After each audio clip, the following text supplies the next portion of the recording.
피곤하시죠? 그 문제는 미리 풀어오지 마세요. 항상 제가 풀라고 시킬 때 풀으셔야 돼요. 왜냐면 제가 이제 수업을 준비해 오면서 여러분들한테 좀 강조할 점을 조금 생각을 해봤는데, 그 중에 하나가 아까 얘기했던 건데, 욕심내면 안 되거든요. 이게 아직 뭔가에 익숙함도 없고 아직 피셋을 읽는 그냥 문자 그대로 접근하는 사람들이 40문제를 한 번에 쭉 풀고 리뷰를 한다? 그러면 풀었을 때 내가 떠오르지가 않아. 이게 다 이제 자기 반성이에요.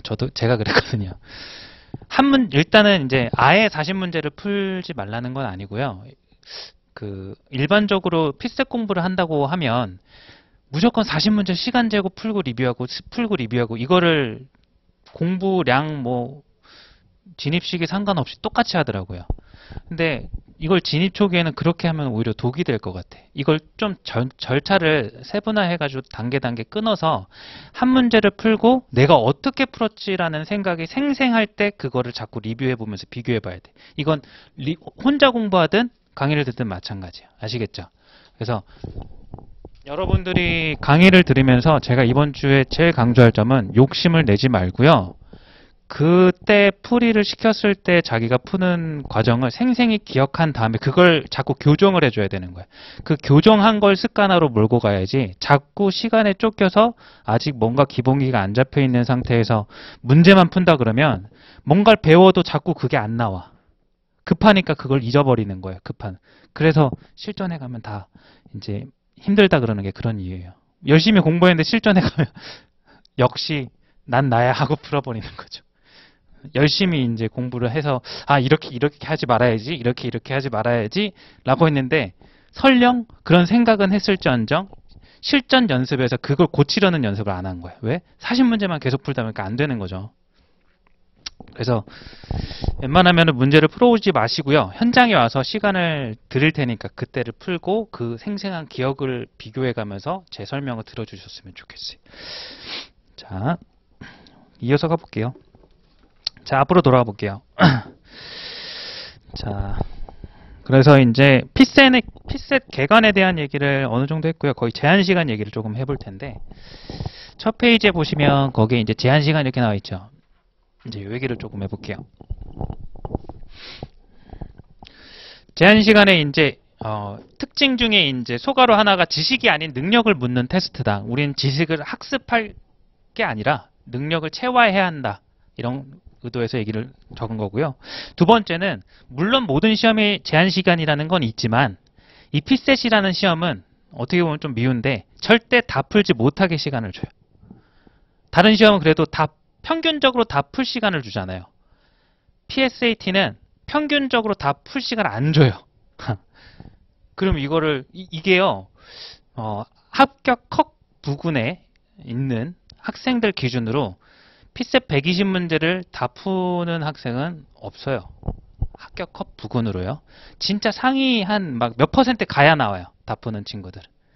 그럼 일반적으로 합격을 하려면 여러분들은 다 풀지 못하는 걸 전제로 깔고 갈 텐데 항상 반대로 생각해 보자고요. 머리를 굴려야 돼요.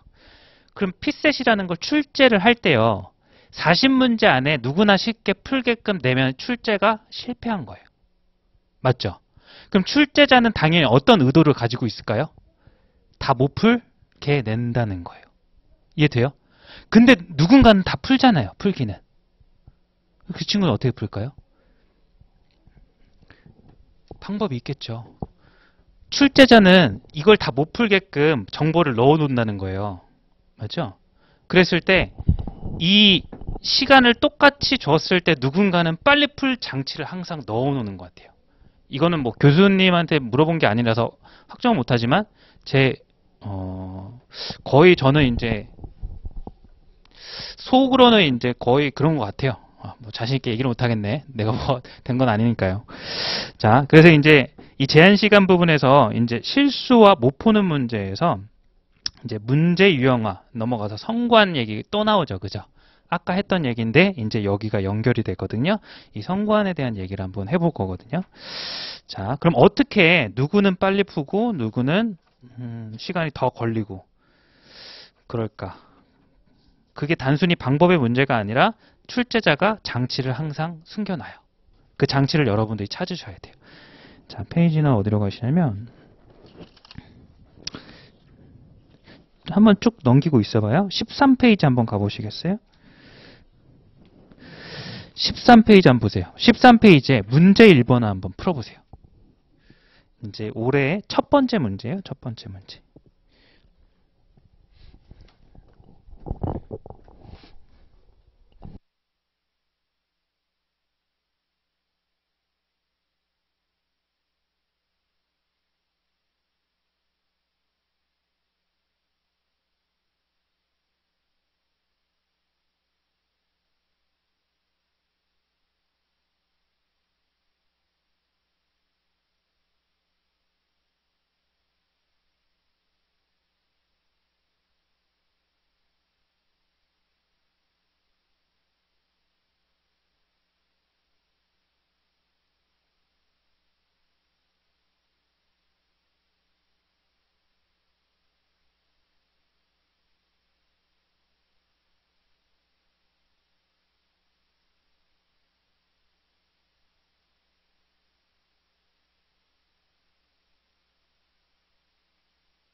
시간은 이 정도만 드릴게요. 다 풀지 못하셔도 돼요. 아까도 얘기했죠. 욕심을 버리세요. 자, 이제 두 번째 문제인데 항상 이거 지켜주세요. 제일 먼저 풀이에 들어가지 말라고요. 아까 잘 떠올려 보세요. 제일 먼저 해야 될 게 뭐였죠? 구조 파악. 그죠? 어떤 자료가 주어졌는지 먼저 확인하라고요. 그림과 표가 주어졌네요. 복수 자료형이죠. 그죠? 자, 도출형이지만, 그러니까 아까 이제 제가 단일 자료형, 복수 자료형, 도출형 이렇게 했잖아요. 이 문제는 도출형이거든요. 그래서 완전 분리되는 게 아니라 도출형이더라도 복수 자료로 주고 이렇게 할 수도 있어요. 오케이? 그래서 순서가 단일 자료형 해서 다음에 완전히 뭐 내용이 달라지는 게 아니라 계속 포함 관계인 거예요. 오케이? 자, 그래서 이제 구조를 보면 그림이 주어져 있어요. 그리고 표가 주어져 있고요. 묻는 걸 아직 보기 이전에 이걸 먼저 파악하고 가야 된다. 그리고 또 뭐도 주어져 있죠? 수식도 주어져 있죠. 그죠? 2분 10초 정도를 여러분들이 평균적으로 사용하고 있을 때 절반 정도를 쓰시면 돼요. 풀지 말고. 극단적으로 얘기를 하면. 어떤 문제는 뭐 적게 걸릴 거고 어떤 문제는 많게 걸리겠지만 하나만 다시 강조할게. 한 번만 더 똑같은 얘기인데 처음에 문제 푸는데 욕심내고 급급해하지 말고 자료를 먼저 파악하는 그 시간을 꼭 가져주세요. 실전 가서도 그게 습관이 돼야 돼요. 그래야 오히려 정확도가 올라가고 더 빨리 풀어요. 오히려. 자, 그림이 나와 있는데 제목 읽어볼게요. 19년 지역 고령 인구 그리고 고령 인구 비율 이렇게 제목 중요하다 그랬죠. 단위도 보는 거예요. 여기도 이제 보면은 퍼센테이지가 주어져 있고요. 그 다음에 여기는 1000명 단위로 이렇게 주어져 있을 거예요. 그죠? 제가 체크는 하지만 눈으로 가는 거예요. 이렇게 딱딱. 그러면 이제 이 정도만 보면은 아, 지역이 주어져 있구나. 요거는 이제 콘텐츠로 하나 기억을 해두세요. 우리나라 지역이요. 총 16개, 제주도까지 합하면 1개다, 17개다 이렇게. 도 혹시 아세요? 그죠? 8 더하기 1 하시면 돼요. 그죠? 세종까지 해가지고. 그래서 이제 중요하진 않은 내용입니다. 이걸 세는 일은 없으니까. 그래도 모르는 것보단 낫다 이거죠. 자, 세지 말란 소리예요. 자, 그럼 이렇게 이 지역마다 여기에 고령 인구가 막대기로 나와 있고요. 여기 이제 요 선 연결되어 있는 게 비율로 나와 있다. 이 정도 되죠. 그럼 아래로 내려가세요. 자, 표에는 뭐가 나요? 지역별 고령 인구 및 고령 인구 비율. 그러면 이제 이 두 개를 딱 보시고 생각을 해야 되는 거예요. 이제 자료가 하나가 아니라 두 개죠. 둘에 분명히 관계가 있을 거예요. 독립적으로 거의 주질 않거든요. 그걸 생각하고 그 다음 풀이로 넘어가야 되는 거예요. 그러면 이제 여기서 들어야 되는 생각이 뭘까요? 이 둘은 사실상 같은 거죠. 보시면 나와 있는 게 고령인구 제목이 똑같잖아요. 고령인구 비율 똑같은 거예요. 제목이. 그러면 연도가 25년, 여기는 85년, 여기는 45년. 85년, 35년이죠. 35년, 45년 이렇게 돼 있잖아요. 연도만 다른 거예요. 이제 좀 보이세요? 그냥 이거를 한 칸만 늘려서 여기에 그냥 넣어줬으면은 그게 단일 자료인데 참 어렵게 또 만들려고 애썼구나. 죄송해요. 자꾸 이렇게 비유를 해서. 이런 생각 비슷하게 드는 거예요. 이해되죠? 그럼 별거 아니구나. 됐죠? 그럼 각 지역마다 연도에 따른 고령 인구와 고령 인구 비율이 주어져 있구나. 라는 생각을 집어넣고 풀이로 들어가야 되는 거예요. 그리고 또 하나 더. 표와 그림 말고 또 뭐가 더 주어져 있죠? 수식. 그죠? 자, 이게 중요한 거예요. 이제 처음 하는 얘기예요. 도출에 관련된 얘기를 할 거예요. 도출의 첫 번째 문제니까. 주어진 게 뭐가 있어요? 고령 인구 주어져 있죠? 비율 주어져 있죠? 저는 이제 여기에 색깔을 다르게 놨는데 이유를 알겠죠? 여기에 주어져 있진 않지만 이걸 가지고 뭘 구할 수 있죠? 인구를 구할 수 있는 거예요. 이해돼요? 그럼 출제자가 이 수식 줘놓고 이 자료 줬는데 이 인구, 이 출제자가 어때? 정성이 들어갔을 거 아니에요. 의도가 보이잖아요. 이해돼요? 그럼 여러분들은 여기까지 딱 오고 나면 들어야 되는 생각이 있어요. 뭐부터 확인하라? 인구부터 확인해야 되는 거예요. 인구 묻는 선지가 좋은 보기일 가능성이 커요.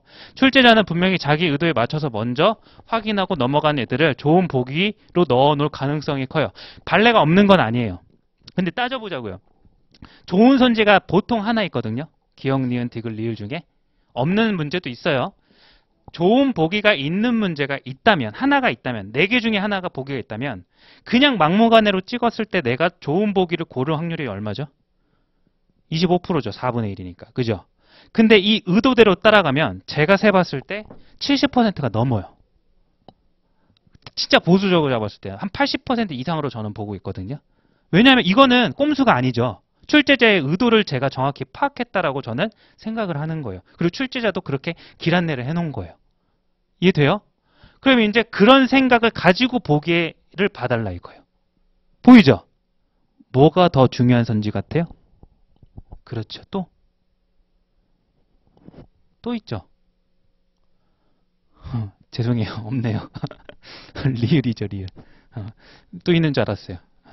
이 고령인구, 인구만 신경 쓰다 보니까 실전에 가면 이래요. 그러니까 여기에서 리을이 중요한 선진가 되는 거예요. 이해돼요? 물론 이게 결과적으로 좋은 선택지가 맞았거든요. 올해 기준으로도 이게 안 통하는 문제가 있는데 그 문제 비율이 많지 않다는 거예요. 우린 전체를 놓고 전략을 세워야 되는 거예요. 이해돼요? 오케이. 자, 그래서 이제 여러분들이 제일 먼저 확인해야 될 거는 리을이라는 거에 이제 이견이 없으실 거예요. 그래서 이제 먼저 확인할 게 45년의 충북 인구는 전남 인구보다 많다. 이걸 확인하는 거죠. 45년 주소 찾고. 그러니까 이게 왜 자료를 먼저 봐두는 게 되게 중요하냐면 이렇게 정리를 해두고 들어가야 이 링크를 잘 찾아 들어가는 거예요. 한 번 헤매면 한 번 급하게 서두른 것만 못해요. 반대 얘기예요. 성급하게 한 게 오히려 더 안 좋아요. 아시죠? 자, 그래서 45년 주소 찾아가시고 충북과 또 눈으로 가는 거죠. 전남 인구를 찾아가는 거예요. 그럼 보시면 여기 어이구 안 보이네요. 이게 아래에 잘렸나요? 충북 여기 있고요. 여기 전남 이렇게. 여러분들 종이에 더 잘 보이실 거예요. 제가 눈이 나빠서 그런 게 아니라 이게 너무 작아가지고 그래요. 핑계를 대자면. 그럼 충북 인구는 어떻게 되는 거예요? 그럼 이런 걸 정리할 때도 자, 이 얘기를 하고 넘어왔어야 되는데 이거를 보실 때 아까 역발상 얘기했죠? 인구가 중요한 거니까 인구라고 하는 것은 뭐다? 비율분의 고령 인구다라고 정리를 하고 여길 들어가는 거예요. 아시겠죠? 그래서 이제 이 들어가 이제 요기 정리됐으면 어떻게? 저 같은 경우는 이 나눗셈 같은 경우를 이렇게 쳐놔요. 비율분의 고율 이렇게 이러면 안 헷갈리잖아. 이렇게 해두면 그럼 내가 나중에 얘가 분모고 분자다 이렇게 눈으로 표시해두는 거죠. 그러고 나서 이제 리을이 중요한 걸 알고 딱 넘어오는 거죠. 이래. 그럼 이제 여기서 충북의 인구 같은 경우는 여기도 이제 나눠주는 거니까 이렇게 표시해 주시고 이렇게 표시해 주면 된다 이거예요.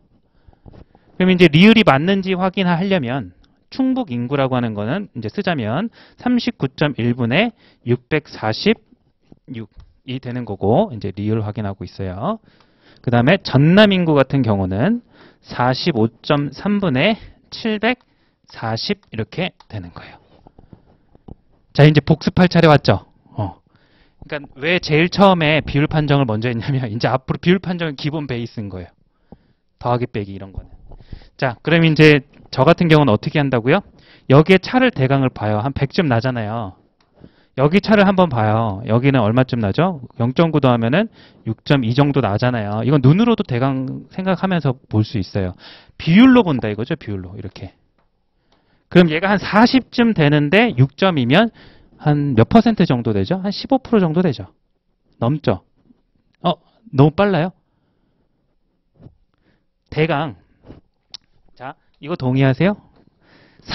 이게 10%, 20%는 항상 습관을 들여두시는 게 좋아요. 40에 10%는 얼마죠? 4죠. 이렇게. 그러면은 얘가 4보단 크니까 그 다음에 항상 절반씩 이렇게 퉁퉁 쳐서 기억을 해주세요. 계산을 해주세요. 40에 10%는 뭐 이런 건 굳이 안 써도 되니까 4고요. 그러면 이제 5%는 이제 어떻게 되죠? 뭐 2다 이렇게 가면 되는 거잖아요. 이해되죠? 아직은 왜 용병법이 아니니까 대강 계산할 거니까 대강 보자라는 거예요. 그럼 얘가 이제 39.1이지만 40보다 작지만 대강 이제 40 정도로 요 숫자를 잡고 6.1을 계산해보면 얘가 15% 넘는다는 거예요. 40하고 6일 때가 15%인데 6보다 크고 40보다는 좀 작으니까. 이해돼요? 뭐 16, 17 이런 생각할 수 있을 거고. 그럼 중요하지 않아요. 15% 정도다. 대강 볼 거니까. 그 다음에 얘가 646이죠. 그럼 그거의 100이야. 얘 같은 경우는. 그러면은 얘는 어떻게 되죠? 몇 퍼센트 정도 되죠? 15%가 그냥 넘죠. 이거 동의 못 하세요? 64에 10%가 64죠. 이렇게 계산하기로 했어요. 그럼 그 절반이 얼마죠? 32잖아요.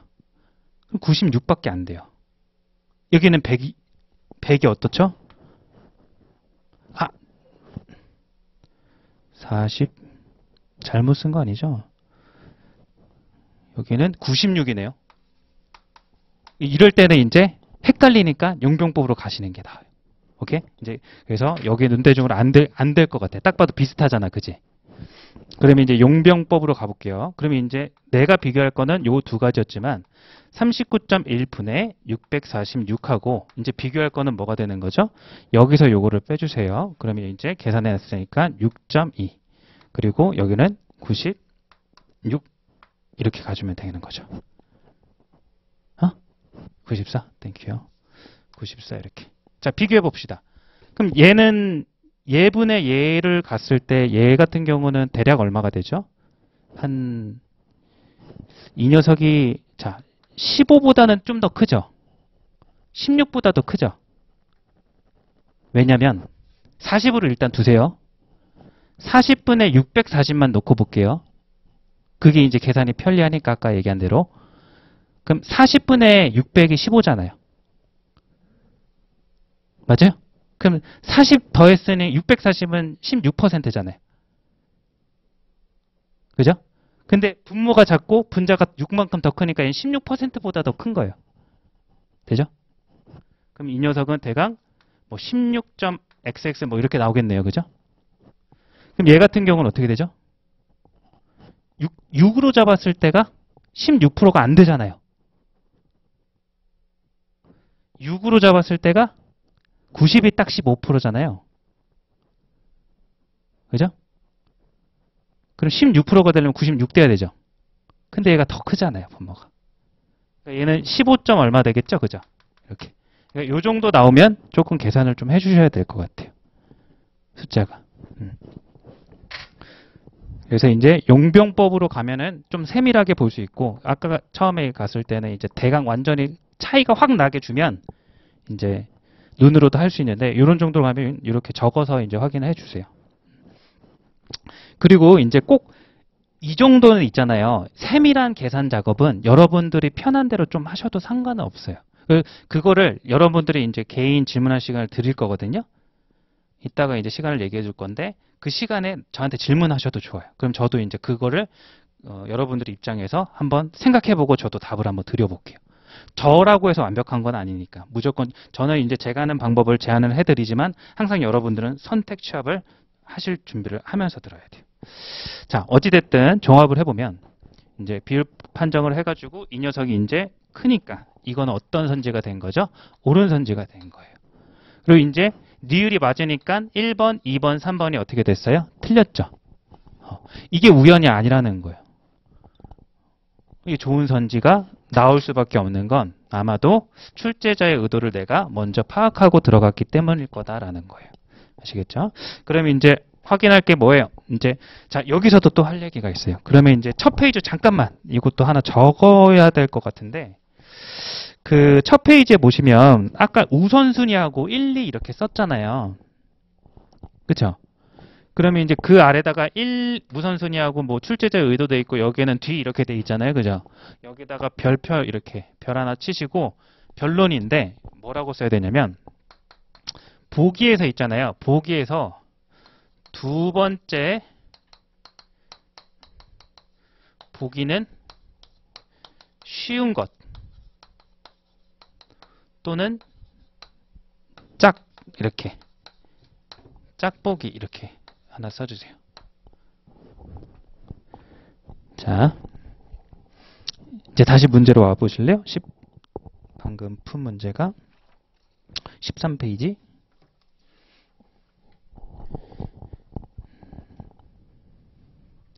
자, 이제 이거 이해할 수 있겠죠? 두 개 남았는데 이제 굳이 어려운 거 골라야 되겠어요? 쉬운 거 골라야 되겠어요? 당연히 쉬운 거 골라야 되는 거. 이렇게. 항상 출제자의 의도를 계속 맞춰갈 필요는 없고 보기 같은 경우는 첫 번째만 여러분들이 잘 찾아가시면 되고 그 다음 보기를 선택할 때는 쉬운 거를 여러분들이 이제 고르고 항상 이제 비교할 준비도 돼 있어야 돼요. 지금 리을이 맞고 나니까 남은 건 4번, 5번인데 둘 중에 뭐가 남았어요? 니은과 디귿이죠. 그죠? 그럼 이 중에서 무엇이 쉬울지를 여러분들이 한번 읽고 연산 과정을 머릿속으로 탁 도출해내야 되는 거예요. 연산의 량을 도출하는 거예요. 정확히는. 이해돼? 그럼 여기서 이제 니은 한번 볼게요. 45년에 노령 인구의 비율이 40% 이상인 지역은 4곳이다. 그리고 디귿 25년, 35년, 45년에 고령 인구 3개 지역은 모두 동일하다. 어때요? 니은 디귿 중에 어때요? 둘 다 어려워 보이진 않는데 굳이 비교하자면 마음속에 드는 거 보시면 되는 거예요. 이해돼요? 저는 니은일 것 같아요. 연도도 하나고 뭘 계산하는 게 아니라 그냥 비율 그대로 찾아가면 되니까. 이해돼요? 자, 그래서 이제 니은 한번 확인해 볼게요. 이제 디귿도 어렵다는 얘기는 아니에요. 비교해 보자면 얘가 쉽다는 거죠. 그죠? 그리고 이런 생각할 수 있죠. 더하기 빼기가 쉬워요? 곱하기 나누기가 쉬워요? 더하기 빼기요. 그럼 비율보다는 합 이런 게 간단한 거예요. 그런 생각을 항상 그냥 무작정 풀이로 들어가지 말란 소리예요. 읽고서 얘가 연산과 양이 얼마인지도 막 생각하고. 그러니까 이거를 풀이를 들어갈 때 생각을 좀 많이 하고 들어가라는 말이 이해가 되는 거예요. 그죠? 지금까지 하는 얘기가. 자, 그럼 이제 니은 다시 들어가서 40번, 이제 45년이니까 40번 쭉 보기만, 앞자리만 보면 되잖아. 하나, 둘, 셋, 넷, 네 곳. 자, 잘렸는데 있어요? 없어요? 거기 보시면 없죠? 그 아래로는. 그죠? 다 3이잖아요. 이건 너무 쉽잖아요. 이게 제일 쉬운 것 같아요. 그래서 이제 니은, 리을 이렇게 찾아간다는 거예요. 자, 그럼 이제 한번, 아니요. 이제 지금 질문은 안 할게요. 이제 나중에 가면 제가 이렇게 풀고 났을 때 한번 이런 질문도 드려볼 거예요. 이제 뭐 순들거나 대답할 필요는 없고요. 마음속으로. 이번에 어떤 보기부터 보셨어요? 이렇게. 그랬을 때 본인이 이런 생각을 해야 되는 거예요. 왜 난 이거부터 봤을까? 이해되죠? 그걸 고쳐야 되는 거예요. 그냥 시작부터, 기억부터요. 자, 조금 이제 암울한 얘기일 수도 있어요. 여기 피셋을 준비하시는 거면 다 5급 준비하시나요? 혹은 뭐 7급 준비하시나요? 일단은 제가 뭐 물어보기 뭐한 약간 사생활이니까 답을 원하진 않고요. 그냥 5급이라고, 이건 5급 수업이기 때문에 5급이라고 생각하고 설명을 드릴게요. 한 100명 중에 의외로 많이 안 뽑아요. 1차가 한 15명에서 많아야 18명이 합격을 해요. 응시생 기준으로 이 비율이. 그럼 이게 되게 무서운 얘기가 뭐냐면요. 죄송해요. 트라우마가 있어서. 탈락이라는 말에 모든 수험생이 그러겠죠? 이게 탈락한다는 거예요. 근데 이 100명이요. 우리 일반 100명이 아니잖아요. 공부 좀 한다는 지역에서 모인 친구들 100명 안에 한 80명은 될 거예요. 상위권 안에서 또 이 대부분은 떨어진다는 거예요. 그 얘기는 좀 잔인한 말인데 그냥 아무 생각 없이 남들과 비슷하게 하면 떨어져요. 그러겠죠. 100명 중에 80명 이상은 대부분인데. 그죠? 그리고 이제 뭐 1차 얘기니까 이 정도 얘기면 충분한데 뭐 2차, 3차 가면 더 하죠. 그죠? 그래서 절대 이제 무지성으로 펜을 들고 앉아 있으면 안 돼요. 오케이? 자, 그래서 이제 답은 이렇게 됐으니까 4번이 됩니다. 이렇게. 그래서 이제 만약에 다 이렇게 보셨다면 그 안에서 왜 이렇게 봤지 고민해 보시고 선생님 저는 이렇게 해서 이렇게 본 것 같아요. 라고 질문해도 좋겠죠. 분명히 거기서도 얻을 게 있을 테니까. 제가 완벽하지 않다고 말씀드렸어요. 그래서 이제 적극적으로 얘기를 해주세요. 자, 첫 페이지 한번 돌아와 보세요. 자, 그래서 이제 성관이라는 얘기를 직접 문제를 통해서 본 거예요. 단순히 이게 들어맞는 하나의 예를 제가 본 게 아니라 아마 내일 모레쯤 이 도출형 문제를 보게 되지만 한 80% 정도는 진짜로 이렇게 1, 2, 3, 4, 5번 같은 문제도 있잖아요. 바로바로 답이 나와요. 그럼 생각해봐요. 여러분들 이제 막 순서대로 1번 보신 분들이 많을 거예요. 제가 뭐 번호 순서를 어떻게 보든 상관없거든요. 근데 절대 하지 말아야 될 게 이것도 좀 위험한데 1번부터 보는 건 전 말려요. 그거 무지성이잖아요. 출제자가 분명히 중요한 걸 심어놨는데 그걸 순서대로 보고 있다? 남들보다 확인 안 해도 될 정보를 더 확인하고 있으니까 시간을 더 쓸 거고 문제 당연히 못 풀죠. 맞죠? 자, 페이지에 이제 성관에 대한 얘기를 이제 조금 했습니다. 이제 계속 이제 어떻게 보면은 강의를 만약에 저를 계속 이제 함께 하신다면 이런 성관이 계속 적용되는 거를 보게 될 거고 뭐 이 첫 페이지 오늘 했던 내용이 이제 거의 제가 한 80%는 얘기를 했거든요. 이 내용이 구체화되는 것밖에 없어요. 남은 수업은.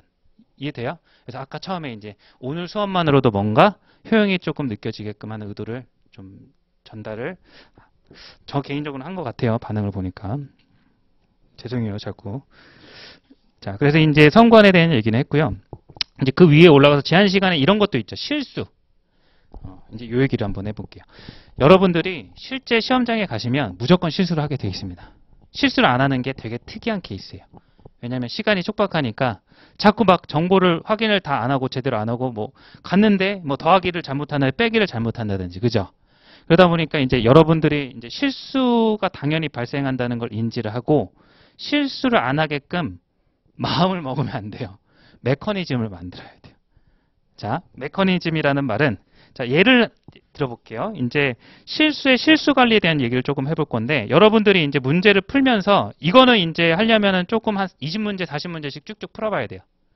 그래서 아까 얘기랑 조금 상충하죠. 아까는 뭐 한 문제씩 풀려면 어쩌라는 거야. 이게 아니라 40문제만 푸는 연습만 하지 말고 병행하라는 뜻이에요. 한 문제씩도 풀어보고 5문제씩 풀어보고 자전거, 세발 자전거 이렇게 단계적으로 올라가듯이 일주일에 필수 공부를 한다 치면 한 절반 정도는 개별로 풀어보고 한 절반 정도는 뭉텅이로 뭐 10문제, 20문제, 40문제 이렇게 단계적으로 꼭 해보라는 거예요. 그건 지금부터 하셔야 되는데 제발 40문제 무조건 몽땅 풀지 말라는 소리예요.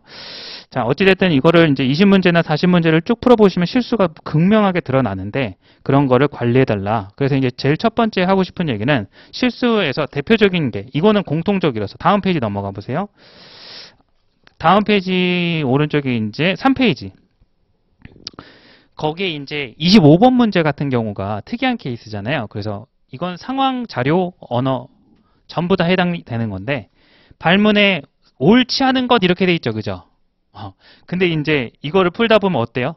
옳은 걸 고르고 넘어갈 수 있잖아요. 그죠? 그래서 저 같은 경우는 어떻게 가냐면 이것도 한번 풀 건 아니고 메커니즘만 설명을 드릴게요.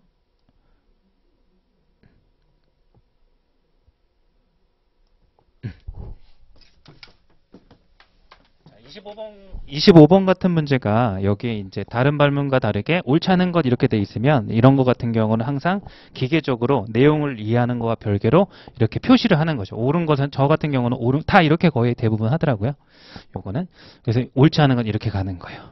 그러면 문제를 풀 때 예를 들어서 옳은 건 이렇게 틀린 건 뭐 이렇게 체크를 하는 거죠.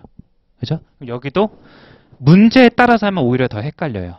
그냥 모든 선지에서 옳은 거는 이렇게 이렇게 틀린 것은 뭐 이렇게 한다. 그럼 이제 나중에 갔을 때 OMR 체크할 때 항상 여기만 보고 하는 게 아니라 이걸 같이 보는 거죠. 이 짝이 맞는지를. 약간 눈을 크게 뜨고서 여기만 집중하는 게 아니라 OMR 체크할 때는 이렇게. 혹은 저 같은 경우는 이게 옳지 않은 발문이 훨씬 적잖아요. 요것만 특별히 이렇게 V자 체크하기도 하고. 그래서 이제 나중에 가면 분명히 처음에는 이 실수를 했었는데 제일 처음 한 실수가 이거였는데 나중에는 안 하게 돼요. 이거는 습관이 아니라 메커니즘 때문인 거죠. 이해되죠? 그래서 하나의 예를 든 거예요. 그럼 이런 것들은 수업 시간에 많은 걸 얘기할 수가 없어요. 왜냐하면 너무나 개인적인 것들이 다양하게 발생해요. 실수라는 게. 다들 해보셨을 거예요. 개인적인 실수도. 그죠? 그래서 뭐 예를 들어서 뭐 더하기 빼기를 하는데 덧셈에서 실수가 나오는 경우 종종 있죠. 곱하기 나누기 이런 거. 그럼 저 같은 경우는 이런 것도 만들었어요. 딱 이거를 이제 나중에 모의고사 문제를 여러 번 막 풀잖아요. 문제를 양치기 한다고.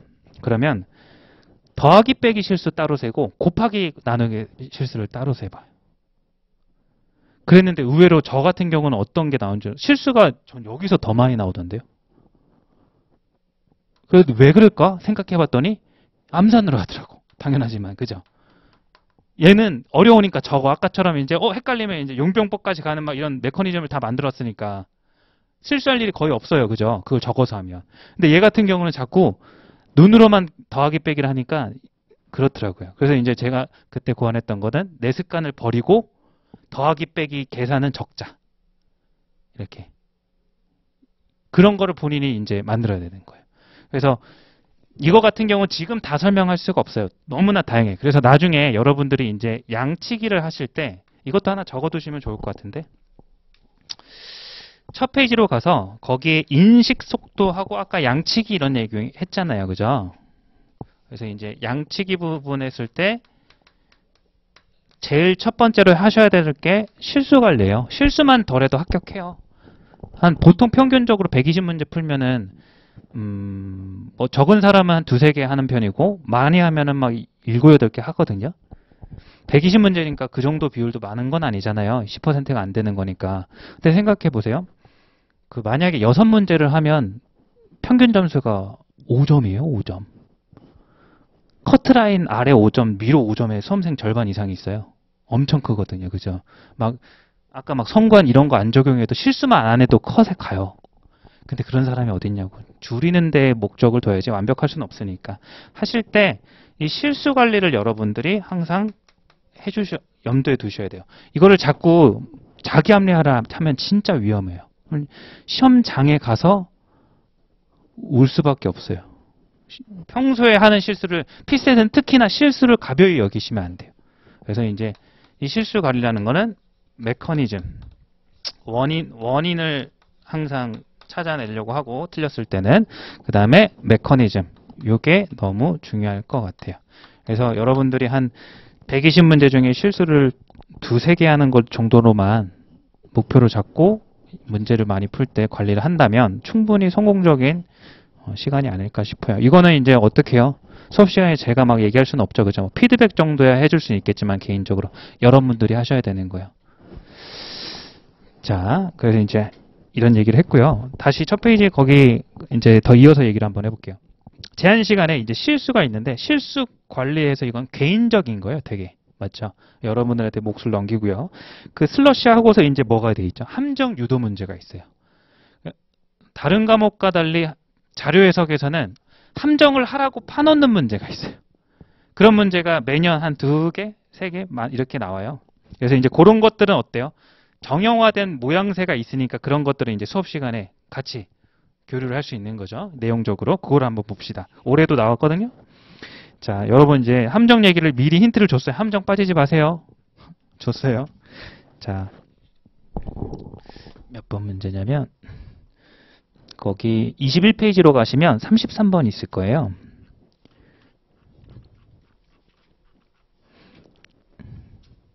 그거 한번 풀어보세요.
(22) 페이지 33번 풀고 계시죠?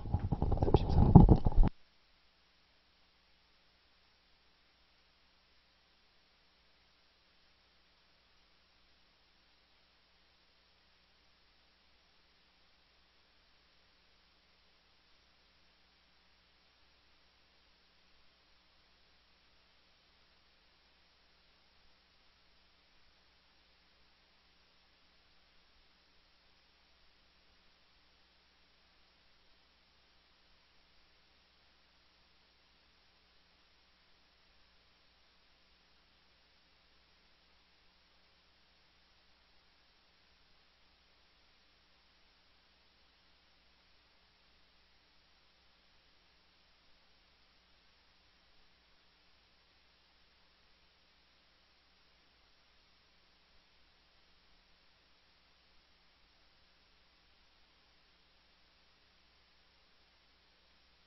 여기까지 하겠습니다.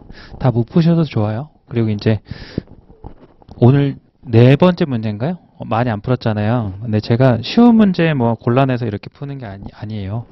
이 문제 같은 경우도 함정 문제인데 뭐 마냥 쉽지는 않고 아까 봤던 것도 처음 문제 정도만 쉬었던 것 같고 그냥 올해 기준 중간 난이도예요. 그래서 입문 강의라고 해서 어려운 문제 배제하고 그런 거 아니거든요. 그러니까 이제 시작하는 단계니까 본인이 너무 나 잘 안 되는 것 같은데 절대 절망하지 마세요. 여러분들 수준이 여기 있다면 목표에 맞춰서 한 발짝 한 발씩 이렇게 나아가면서 만족하시면 돼요.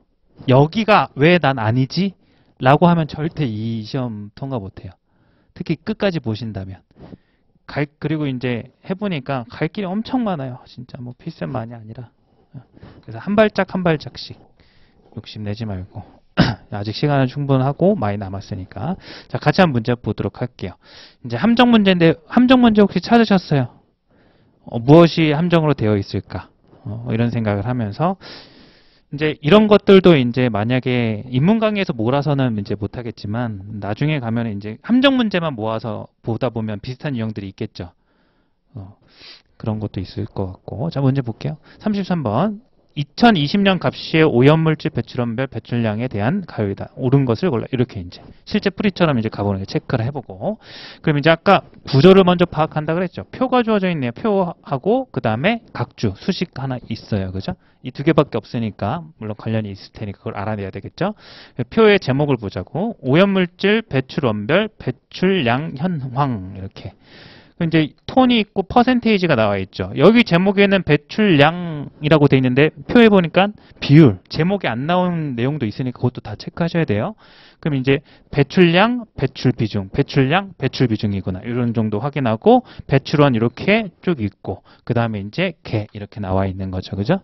그래서 이제 PM10 기준 상위 5개 선정하고 6개 오염물질 조사했던 어떤 모집단에 대한 설명 같아요. 그냥 표만 봐도 충분한 것 같고. 그 다음에 이제 배출 비중 나와 있어요. 그럼 이제 방금 했던 얘기 있잖아요. 그죠? 여러분들이 딱 눈이 가야 되는 부분이 보이죠, 이제는. 어디가 보여요? 배출량이 있고 비중이 있으니까 너하고 너 분자 주어져 있으니까 분모를 구할 수 있겠구나. 이렇게 눈이 가야 된다는 거예요. 그럼 이제 아까 이전 문제로 간다면 저걸 먼저 찾아야 되겠다라는 생각을 할 수 있는 거죠. 근데 이제 여기서는 이게 끝이 아니죠. 왜일까요? 이게 여러분들이 아직 많이 안 접해 보셔서 그런 것 뿐이니까 이제 처음 접했다라고 생각해 주세요. 자, 필셈 문제는요. 오류를 방지하기 위해서 어찌됐든 여러 가지의 기준에 따라 수치를 주면 종류가 이렇게 우리의 상식으로 아까 도나 지역처럼 우리의 상식 선에서 이미 그것밖에 없다라고 이렇게 확정 지어지는 거 아니면 이거밖에 없습니다라고 하는 각주를 많이 줘요.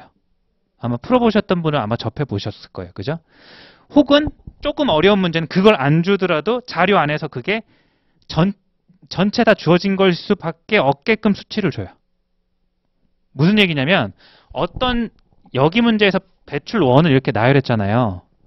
각주를 주기 전에 표 하나만 가지고는 이게 다인지는 여러분들이 확실히 이렇게 판정 내리면 안 된다는 거예요. 이해돼요? 그래서 그거를 아는 단어가 하나가 있어요. 여기 이제 제가 또 했는데 요게 체크를 하셔야 돼요. 개. 필셋 자료 해석에서는 개라는 말 잘 안 써요. 뭘 많이 쓰냐면 여기 이런 거 적어 놓으세요. 전체를 거의 많이 써요. 아시겠죠? CF 비교하라고 이렇게 써두세요. 이렇게 네모칸 치고 뭐 형광펜은 좋고 뭐 그냥 펜이 있으니까 네모칸 치시고요. 그러니까 전체라는 단어가 나오면 그게 전체 합계인 거예요.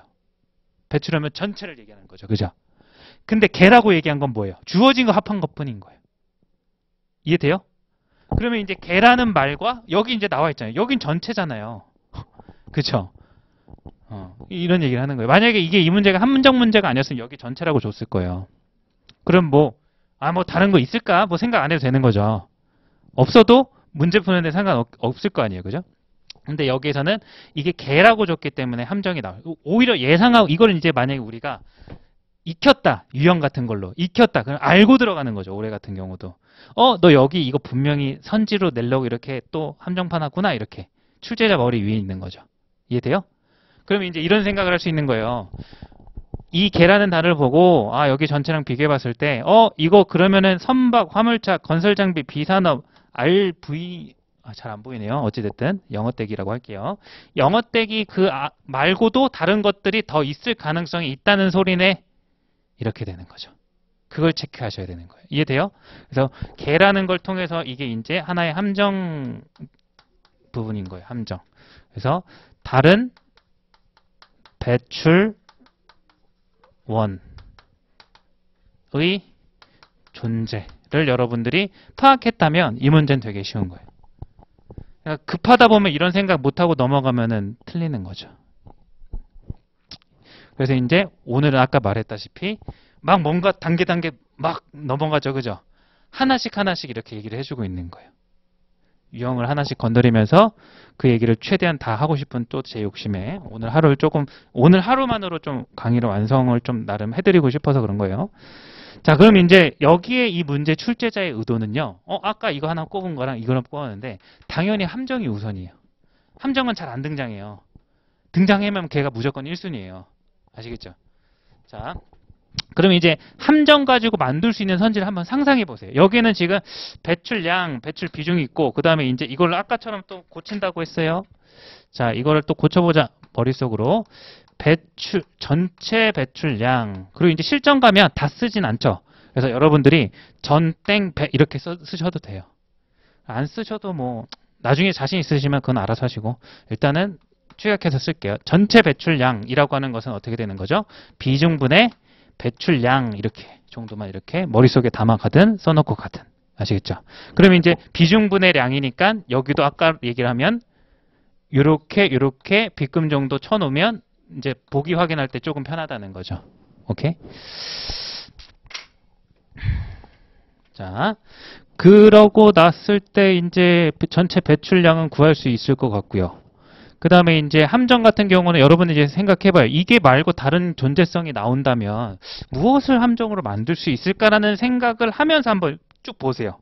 이제 다시 이 생각을 넣어서 기억부터 리을까지 한번 쓱 훑어보세요.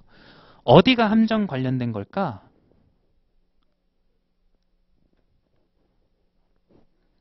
다른 배출원의 존재성이 문제가 되는 보기가 어떤 걸까? 보여요?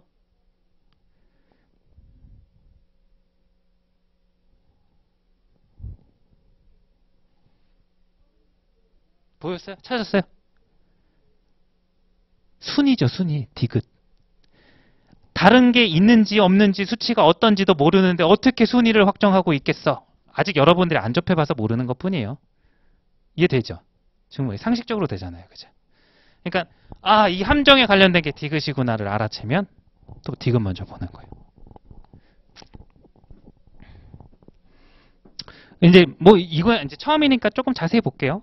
기억본 같은 경우는 왜 아니에요, 그거랑?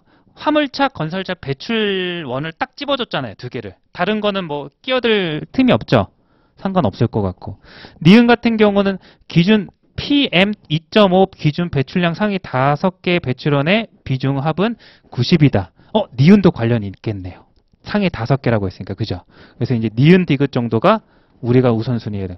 그 다음에 디귿 같은 경우가 NOX의 전체 배출, 건설장의 네 번째, 순이라는 건 전체를 알아야 되는데, 이제 얘도 다른 녀석이 고려가 될 것 같고, 리을. 전체 배출량은 그냥 요거 계산하면 되는 거라서 상관없죠. 나머지 순이랑. 이 식만 이용하면 되니까. 됐죠? 자, 그래서 이제, 디귿, 니은부터 볼까요? 순서대로 그냥. 자, 어떨지 모르겠네. 자, PM25의 기준 배출량 3. 이 PM25를 한번 찾아가 볼게요. 주소를 이제 니은부터 찾아가 봅시다. 여기에서 배출량 상위 5개. 그럼 배출량이 딱 보시면 상위가 하나, 이 순서대로 되어 있는 것 같아요. 둘, 셋, 넷, 5개 이렇게 나오잖아요. 그죠? 그래서 이제 상위 배출량으로 찾아도 되고요. 하나 더. 비중으로 찾아도 상관없는 거 맞죠? 어차피 순이니까. 그죠? 그럼 이제 이런 얘기를 할 수 있겠네. 그러면 이게 나머지를 알려면 어떻게 해야 돼요? 이걸 다 더해봐서 100에서 모자른 부분이 얼마냐 이렇게 계산을 해봐야 되는 거예요. 왜냐하면 지금 주어진 것만으로 예를 들어서 이런 얘기를 할 수 있는 거죠. 주어진 것만 다 더했는데 99야. 그럼 나머지 건 고작 다 해봐야 얼마인 거야? 비중으로 따졌을 때 1밖에 안 되는 거예요. 근데 다 더해봤더니 80이야. 그럼 나머지 다 합치면 20이니까 순위가 바뀔 수 있는 거죠. 이해돼요? 이런 느낌. 그럼 다 더해봐요. 얼마 정도 나와요?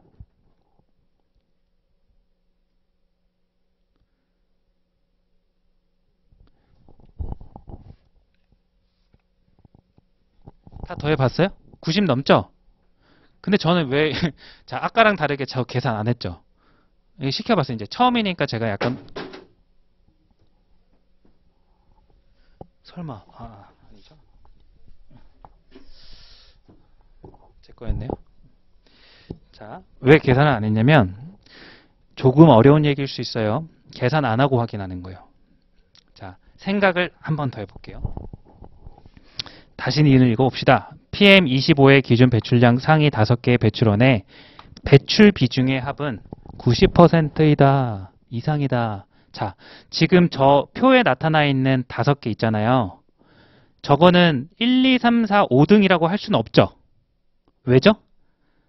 표에 안 나와 있는 녀석이 새로운 뭐 4등이나 새로운 3등이 있을 수도 있으니까. 맞아요? 근데 그게 만약에 있다면 저거보다 더 크겠죠. 무슨 얘기냐면 지금 1, 2, 3등, 4등 이렇게 있잖아요. 예를 들어서 이거 다 더해보니까 90 넘었잖아요. 그죠? 1, 2, 3, 4, 5 이걸 다 더한 게 예를 들어서 91%였다라고 얘기를 해볼게요. 근데 여기에 표에 안 나와 있는데 어떤 녀석이 8%일 수도 있잖아요. 그죠? 이게 제가 그냥 예시 드는 거예요. 비슷하게. 근데 5등이 예를 들어서 7%였다고 칩시다. 얘가 10이었다 치고. 그럼 실제 순위는 5등은 얘가 아닌 거죠. 실제 순위는 누가 되는 거죠? 얘가 되는 거잖아.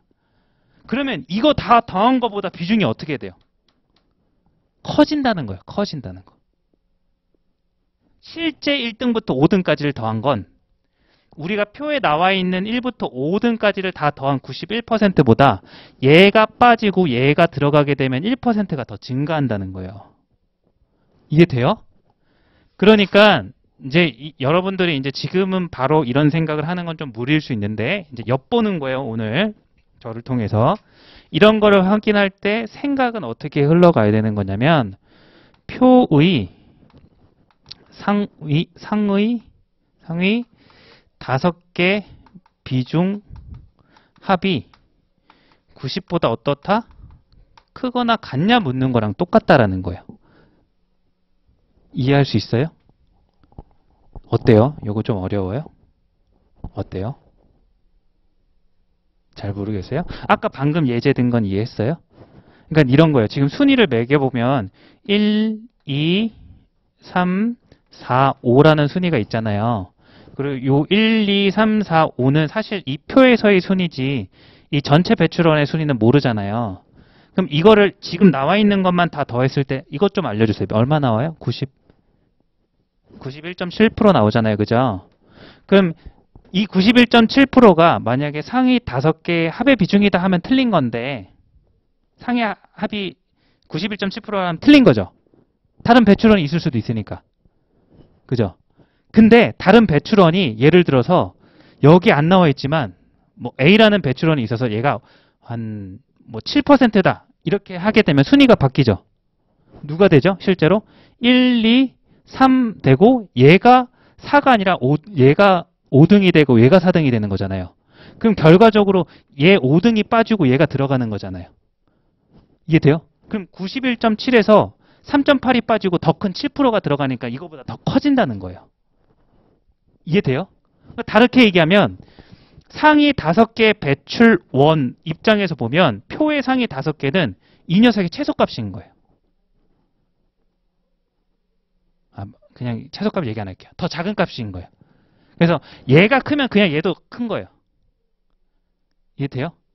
그러면 이제 이게 표면에서 봤을 때는 나머지 순위랑 관련이 있었을 것 같은 건데 사실상 문제 푸는데 관련이 있던 거예요? 없던 거예요? 없는 거죠. 나머지 순위가. 이걸 확인하는데 이해할 수 있어요? 안 됐어요? 어디까지 따라왔어요? 요거 이해했어요? 91.7%보다 크다는 거 이해했어요? 그래서 이게 맞는 거 맞아요? 그래요? 그러면은 처음이니까 한 번만 더 제 설명이 부족했을 수도 있어요. 한 번만 더 그냥 이제 어느 정도 설명했으니까 한번 쭉 풀이를 설명을 해볼게요. 니은 같은 경우는 자 그래서 이제 요걸 기준으로 1, 2, 3, 4를 한번 써봅시다. 1, 2, 3, 4, 5 이렇게 나오죠. 그래서 표의 1부터 5까지의 합 있죠. 요거를 더해봤더니 얼마가 나왔죠? 91.7이잖아요. 그죠? 그럼 비중을 더해봤더니 91.7인데 니은은요.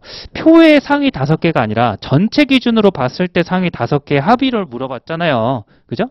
그럼 이제 표에 나와 있는 거 말고 표에 없는 다른 배출원 같은 경우가 만약에 있다고 쳐보자 이거예요. 그럼 그 녀석이 이 순위를 제낄 수 있는 수치라 하더라도 얘가 91.7보다 더 커진다라는 거죠. 이해됐어요? 그래서 니은은 그냥 맞는 거예요.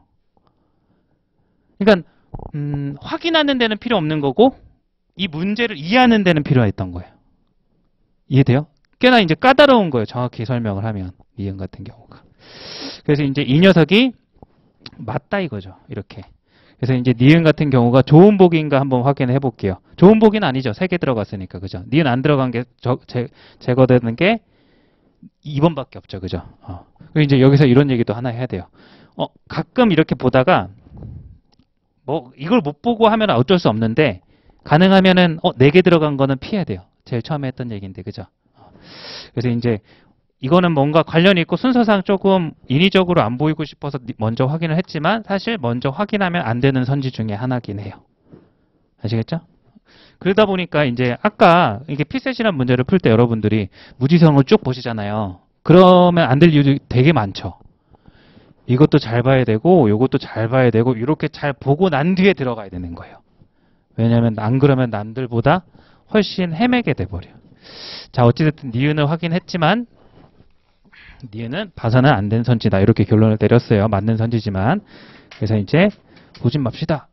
이렇게 얘기를 하고 이제 디귿으로 넘어가 볼게요. 디귿. 자.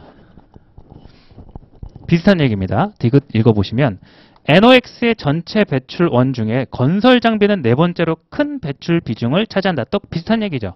NOx를 가시고 그 다음에 이제 순위를 매겨 보시면 1, 2, 3, 4, 5 이런단 말이에요. 그죠? 그럼 이제 4에 있는 걸 봤더니 건설 장비다 이렇게 갖는 거예요. 그럼 이렇게만 판단하고 선택하면은 맞아요, 틀려요? 사고 과정으로는 틀려요. 그죠? 어디까지 확인해 줘야 돼? 나머지 배출원이 얘보다 클 가능성이 있는지 없는지를 이게 함정인 거예요. 자, 이거 다 더해 봅시다. 얼마 나와요? 자, 이거는 계산해 볼게요. 45.9에 13.6을 더하고 9.0을 더하고 11.1을 더하고 2.4를 더하는 거죠. 그래서 두 개. 여기는 69.5가 되고 여기는 20.1. 여기는 2.4니까 잘못 썼죠? 59.6이죠. 이거 80 정도밖에 안 되죠. 이게 만약에 실전이었으면 이렇게 계산 안 해요. 그냥 대강 얼마인지 찾는 거예요. 오케이. 자, 그럼 이제 요거 계산해 주시면 다 더했을 때 80보다 조금 크죠. 그럼 나머지 같은 걸로 최대 얼마도 되는 거예요. 막 19, 18 이런 것도 되는 거예요. 그럼 이게 맞는 선지겠어요? 틀린 선지겠어요? 틀린 선지인 거예요. 이해돼요? 그럼 이제 다시 돌아와서 여러분들이 한번 처음 접근했을 때랑 지금 이거랑 비교를 해보자라는 거예요. 출제자의 의도를 읽어서 여러분들이 이제 이거를 파악하고 디귿을 쫓아갔을 때랑 나는 어떻게 풀었지? 이렇게 비교를 해보는 거예요. 그리고 왜 나는 거기에 이르지 못했을까? 근데 지금은 이제 너무 그렇게 문제점을 찝을 필요가 없어요. 왜냐하면 제가 봤을 때는 뭐가 부족해서가 아니라 낯설어서 아직 이런 걸 접해보지 못한 게 클 거예요. 만약에 이걸 처음 한다면. 처음 하는데 이런 게 있는지 어떻게 알아? 일단 봐야 될 거 아니에요. 그죠? 근데 만약에 접했는데 못했다? 그러면 이제 문제점을 찾아야 되는 거예요. 나 이거 봤었는데 이걸 못 찾았네? 왜 그랬을까? 왜 그랬지? 아마도 그냥 무지성으로 욕심에 급급하게 이렇게 자꾸 보다 보니까 또 많이 보다 보면 또 보이는 것도 있으니까 그렇게 좀 생각하셔도 되고 그래서 이제 디귿 같은 경우가 어떻다? 얘가 틀린 선지다라는 거예요. 그냥 계산이 사실 다 더하는 거 말고는 없어져. 대강만 더해도 사실 이 디귿은 틀린 걸 금방 알아요. 그럼 이제 이게 확실히 출제자의 의도가 들어가는 거죠. 딱 하나 있는 좋은 보기가 왜 하필 디귿일까? 이런 생각 해보면 답이 제 생각에는 명확하다 이거예요. 출제자가 당연히 이렇게 배치를 해놨겠지. 내 함정 미리 파악한 놈들 먼저 가라 이렇게. 오케이. 자, 그래서 이제 디귿 해결이 됐으니까 이제 확인할 건 뭐예요? 1번, 3번 중에 그 다음 할 거 뭐 하라 그랬어요? 쉬운 선지.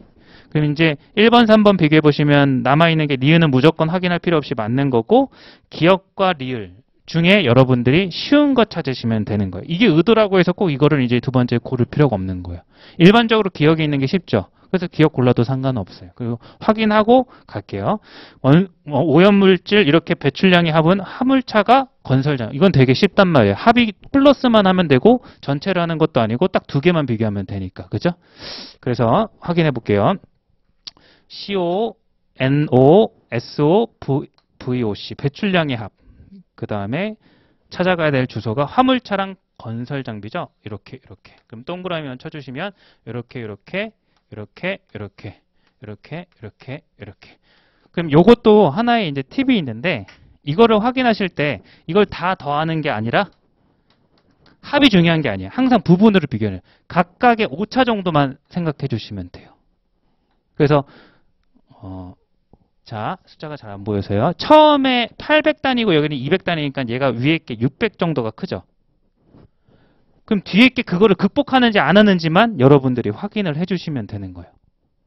그러면 이제 NO2 같은 경우는 어떻게 되죠? 크죠? 야, 이거는 뭐 비교할 필요 없네. 너무 커버리네. 그죠? 그러니까 기억은 진짜 서비스로 이렇게 쉽게 주는 건데 이럴 때 확인하는 거고 여러분들이 항상 먼저는 이제 의도로 1순위로 잡아주시면 돼요. 자, 이렇게까지 해서 이 문제도. 자, 어때요? 여기까지 오면서 제가 푸는 방식이 인위적이거나 그런 느낌 없죠? 일관되게 풀잖아요. 그죠? 꼭 이렇게 풀라는 게 아니라 여러분들이 스스로 만드셔도 좋아요. 이런 거를 리뷰를 하면서 내가 일관된 약간 풀이의 전략을 세워야 되는 거예요. 그래서 뭐 꼭 이게 저는 이제 다른 뭐 어떻게 푸는지 사람마다 제각각일 수도 있고 다른 강의를 참고해 본 건 없어가지고 제가 확답은 못 드리겠는데 아마 다양할 거예요.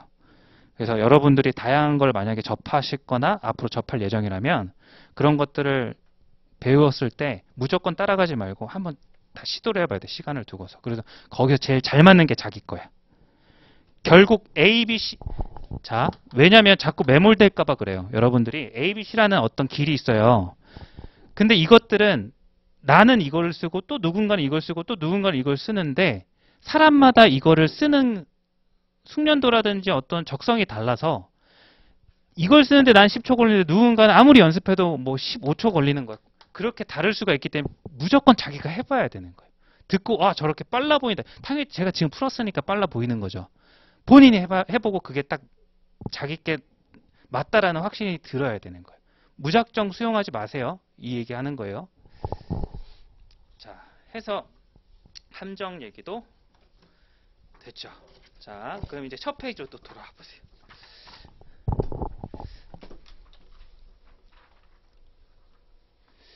이제 어느 정도 이야기가 거의 이제 마무리가 됐어요. 그리고 이제 조금 종합 한번 하고 잠깐만 쉬었다가 문제 몇 개만 보고 마무리할게요, 오늘은.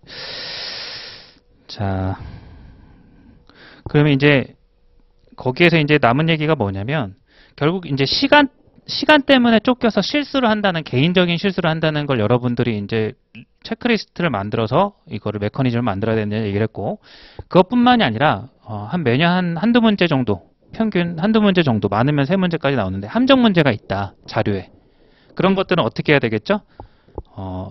여기 같은 경우는 여러분들이 이제 뭐 스스로 해도 좋지만 유형화를 해줘야 되는 거예요. 이것도 어떻게 보면 이제 유형화를 얘기를 하자면 유형화가 필요한 부분이고요.